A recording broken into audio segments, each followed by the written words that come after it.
E agora gravando. Boa noite, pessoas. Vamos dar continuidade à nossa discussão. Na última aula foi bem proveitosa, né? A gente falou muito sobre farmacocinética e eu acho que fluiu bem, né? Quando a gente conversou sobre todo o caminho farmacocinético que o medicamento faz dentro do nosso corpo. Citamos algumas vias e aí eu falei sobre duas vias principais. Acho que foi uma via principal, que foi a via parenteral. Deu para pegar direitinho? Pergunta para vocês. Não foi a via parenteral, não. A gente falou ontem da via enteral, né? Qual a diferença falar nisso da via enteral e da via parenteral? Me digam aí, me contem aí. Pode ser escrevendo, pode ser falando, mas eu quero movimento. Digam lá. Qual a diferença de uma via enteral da via parenteral? Parenteral é injetável. Está dizendo. Sim, Rafael. Eu acho que a enteral, ela não rompe, como é que eu posso dizer? Não rompe a pele, sabe? Não rompe a proteção do corpo. E a Certo. parenteral, ela rompe. Eu acho que seria isso. Beleza.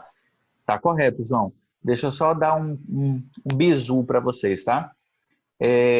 Enteral é a via que vai utilizar necessariamente o trato gastrointestinal, certo? Então, vai utilizar as entranhas, entranhas, então vai utilizar todo o nosso sistema digestivo, o sistema gastrointestinal. Tá? Então, por isso que é via enteral. A via parenteral, para fora, certo? Então, é a via que não vai utilizar o nosso sistema gastrointestinal. Tá, você está mandando um recadinho aqui para mim. Ana pediu para avisar.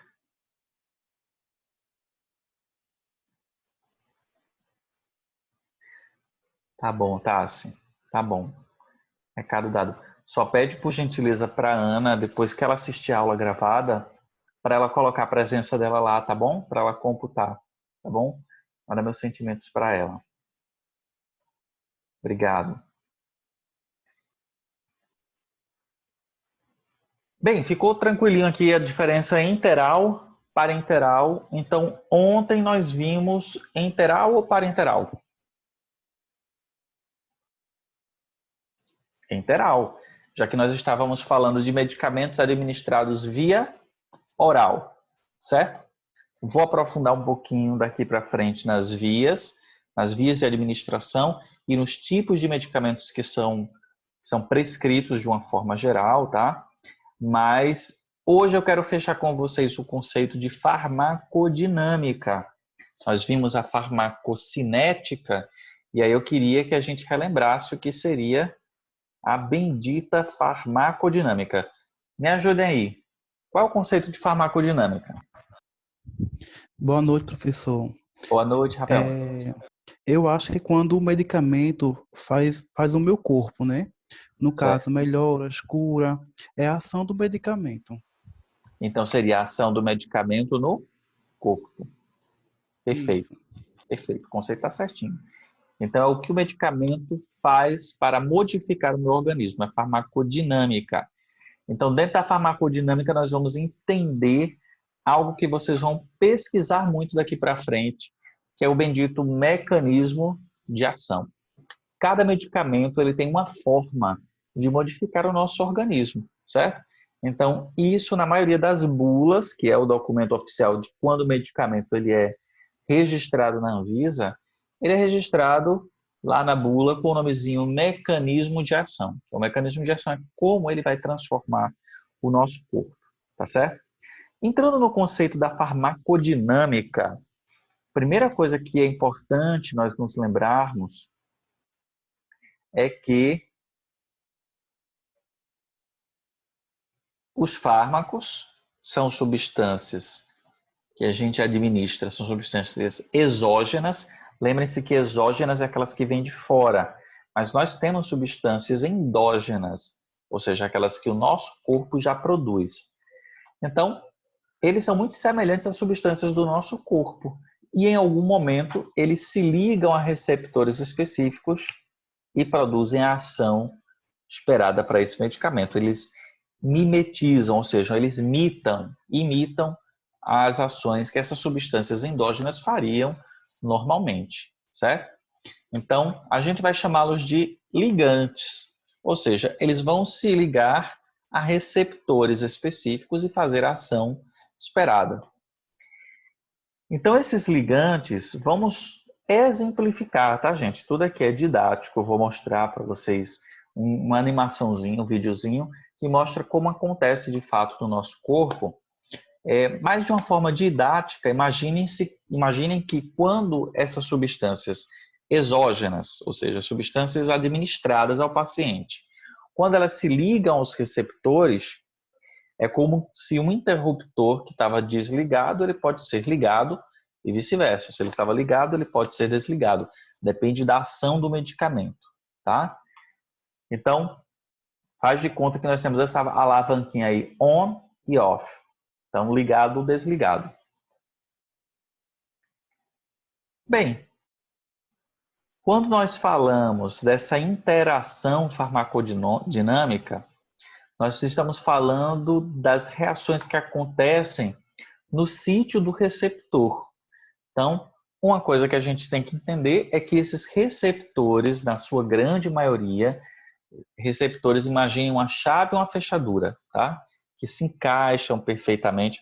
Hoje em dia, esse conceito chave e fechadura não é mais tão utilizado, mas eu gosto de usar esse nome só para exemplificar. São chamados de sítios de ação. Então, os medicamentos, ao se ligar nas fechaduras, ou seja, nos sítios de ação, eles têm um encaixe perfeito molecular, tá? A nível molecular que isso acontece.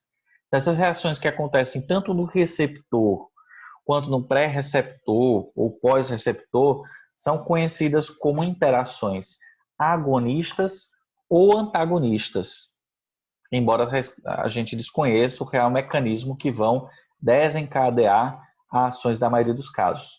Então, os medicamentos, gente, eles podem agir somando-se um ao outro ou anulando um efeito do outro. E a gente tem um conceito, primeiro conceito, de interações medicamentosas, tá? Então, todo medicamento que é administrado, primeiro, a gente espera que ele seja eficaz, ou seja, que ele se proponha a realizar a ação do que a gente espera, mas a gente busca ao máximo que medicamentos administrados simultaneamente, que eles não interajam entre si, mas a gente sabe que isso acontece, principalmente a nível de receptor, certo? Então, esses medicamentos eles podem ter ações similares e estas ações se somam e eu tenho uma ação aumentada, ou elas podem ter ações antagônicas, ou seja, antagonismo quer dizer oposto, tá? Podem ter ações opostas. E quando eles têm ações opostas, a gente pode reduzir a ação do outro. Professor, como eu vou saber se esses medicamentos interagem entre si?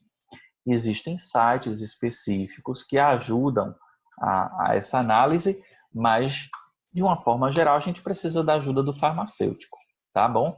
No hospital, normalmente, no momento da prescrição e no momento que vocês imprimem lá a prescrição para checar as informações do médico, do farmacêutico, tem lá alguma observação com relação ao que pode e ao que não pode. Mas rolou a dúvida, eu vou falar para vocês ao longo do curso, a maioria das interações que são as mais clássicas, tá bom, gente? Mas de uma forma geral é importante que vocês consultem para ter segurança se as interações elas podem acontecer ou podem atrapalhar, certo?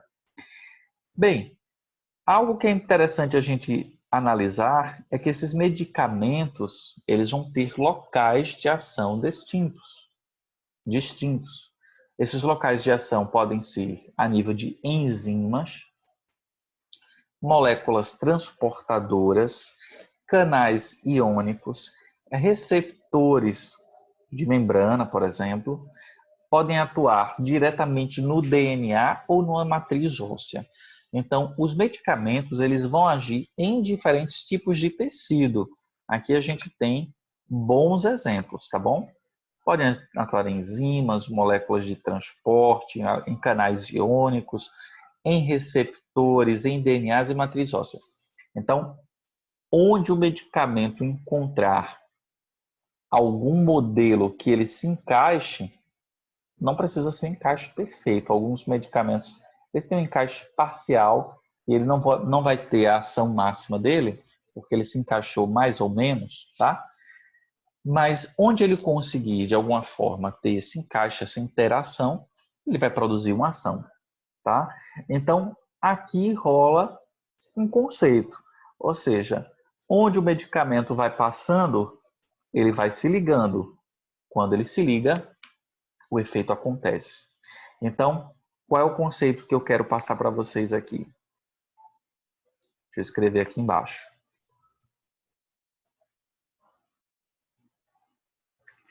Quanto menos específico o medicamento for, maior a probabilidade de reações adversas a medicamentos. Ok?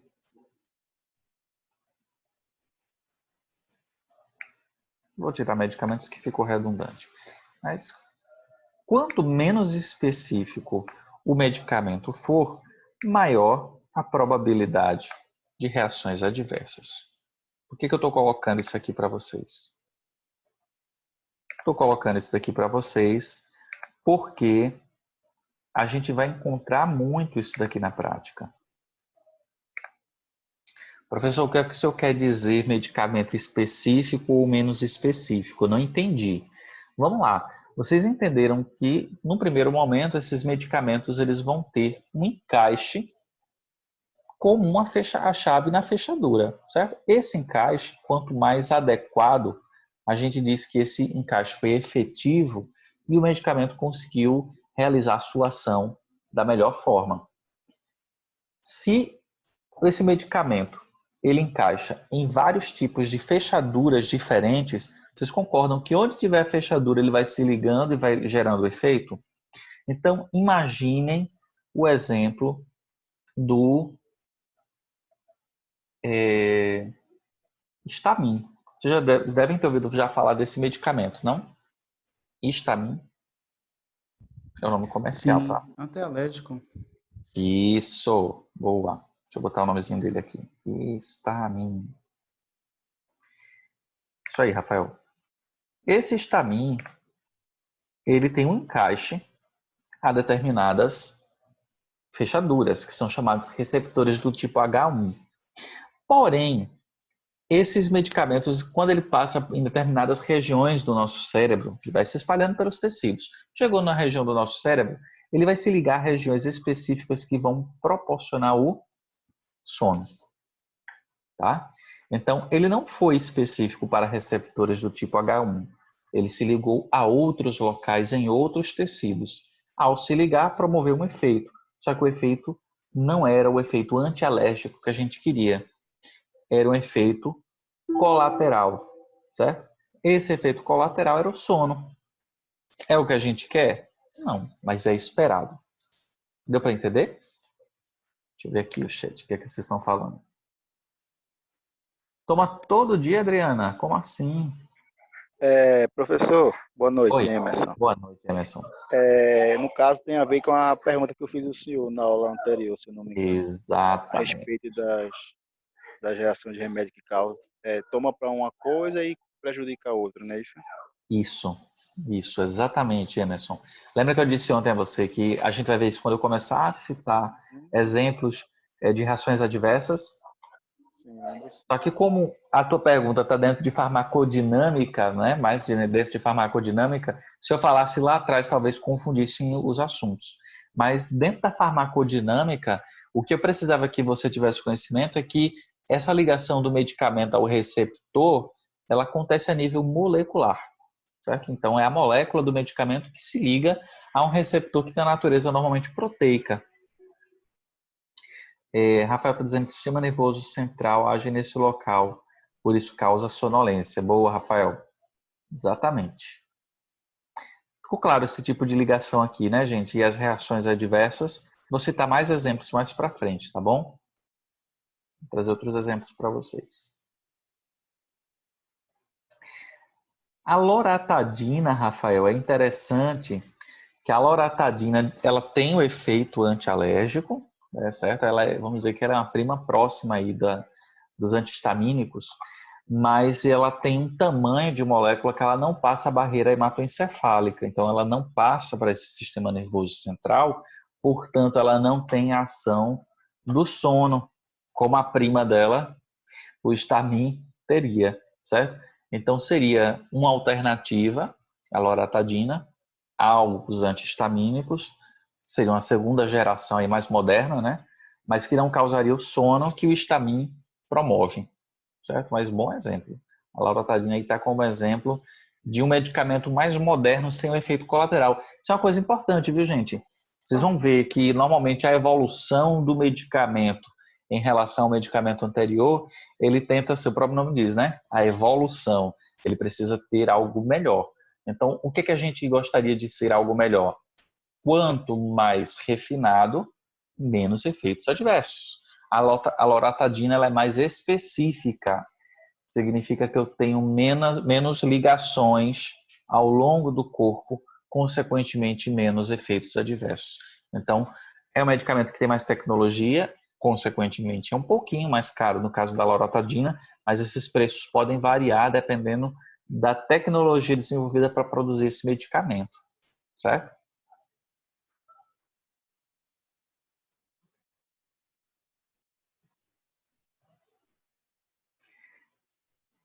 Bem, um efeito aqui interessante, gente, é o conceito dos receptores. Quando eu falo aqui com vocês que esses receptores eles podem ser agonistas ou antagonistas. Entendam que receptores agonistas é aquele que faz a ação, é aquele que estimula o receptor. Só que ele pode estimular o receptor na forma parcial, na forma total, certo? Que a gente tem ele sendo para cima, ou estimulando de uma forma inversa. Estimula tanto o receptor que ele não tem a expressão que a gente espera de atividade, certo? Vou tentar simplificar essa ação aqui do antagonista, que é o oposto do agonista. O antagonista é que impede o efeito acontecer, certo? Então, vamos supor que a gente tem aqui em azulzinho as nossas substâncias endógenas, substâncias que o nosso corpo produz. E quando elas se ligam neste receptor, vocês imaginam que pelo formato o encaixe é perfeito, né? Quando ela se liga a este receptor, uma ação é gerada, certo? Só que nós temos aqui um antagonista. O que acontece quando esse antagonista estiver ligado ao mesmo receptor? As moléculas internas não vão conseguir mais produzir a sua ação. Vamos dar um exemplo. Ligou-se o receptor, as moléculas internas agora ficam sobrando aí na história, elas não vão ter atividade. Professor, você poderia dar um exemplo de uma substância que acontece isso quando a gente ingere? Sim, café. A cafeína, que é a molécula responsável, uma das, tá? Uma das moléculas responsáveis por esta ação, ela vai se ligar a este receptor, impedindo que a adenosina, que é uma substância natural, que ao se ligar a esses receptores, provoca uma sensação de sono e relaxamento. Se a adenosina não se liga mais, qual é o efeito que a gente não mais vai ter? O sono. Se eu não tenho mais sono, eu fico em estado de... Fica acordado, né? Isso. Em estado de vigília, em estado de excitação, em estado de estímulo, certo? é o oposto do relaxamento e do sono, tá bom? Ficou claro? Então, a cafeína, olha que interessante. Se eu pergunto a vocês, gente, qual é o mecanismo de ação da cafeína? Muito tranquilamente, vocês me responderiam, professor, eu lembro que a cafeína, ela é antagonista dos receptores de adenosina. Olha que resposta linda. Deu para entender agora pelo desenho? Ela é antagonista dos receptores da adenosina. Esses bonitinhos aqui não vão conseguir mais se ligar, certo? Tassiana levantou a mão.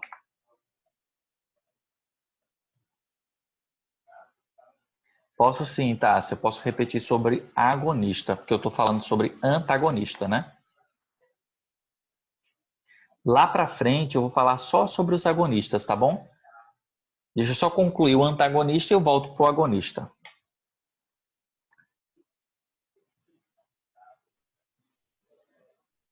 Por nada. Mas ficou claro que o agonista é o que, ao ligar-se ao receptor, temos atividade. O antagonista, ele vai se ligar ao receptor e bloquear o efeito de alguém. Tá certo? Nesse tipo de exemplo que eu mostrei para vocês, gente, eu estou mostrando um exemplo de antagonista do tipo competitivo. Ué, por que competitivo? Enquanto que essa substância, enquanto que a cafeína está aqui ligada ao receptor de adenosina, ela está competindo com essas outras moléculas aqui, de adenosina. Portanto, elas não vão mais conseguir se ligar ao receptor. Okay? Todas inativadas. Ninguém se ligando, nenhum efeito acontecendo. Por isso que esta ligação, por isso que esse tipo de antagonismo é chamado de antagonismo competitivo. Ou seja, o nosso medicamento, ele está competindo, vou botar um C aqui de cafeína, a nossa cafeína está competindo diretamente com a adenosina, certo? Então, esse é um tipo de antagonismo do tipo antagonismo competitivo. Tá legal? Deixa eu apagar todo mundo aqui.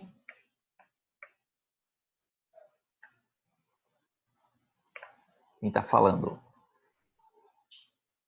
Vou falar já já do agonista, tá bom, Rezonilda? Tanto você quanto Tassiana ficaram com dúvida no agonista. Mas deu para entender que o antagonista competitivo, ele vai estar disputando espaço com alguém, ele vai se ligar e impedir que outras pessoas se liguem ao receptor. Certo? Vai estar impedindo que ele se ligue, por isso que ele é nome de antagonismo. É competitivo por quê? Porque ele está competindo com moléculas do nosso próprio corpo. Joia? Vou fazer um pedido a vocês. A gente vai deslogar agora, por incrível que pareça, já deu tempo, né? Mas a gente desloga e loga em seguida, tá bom? Só para a gente não perder a linha de raciocínio, beleza? Joia.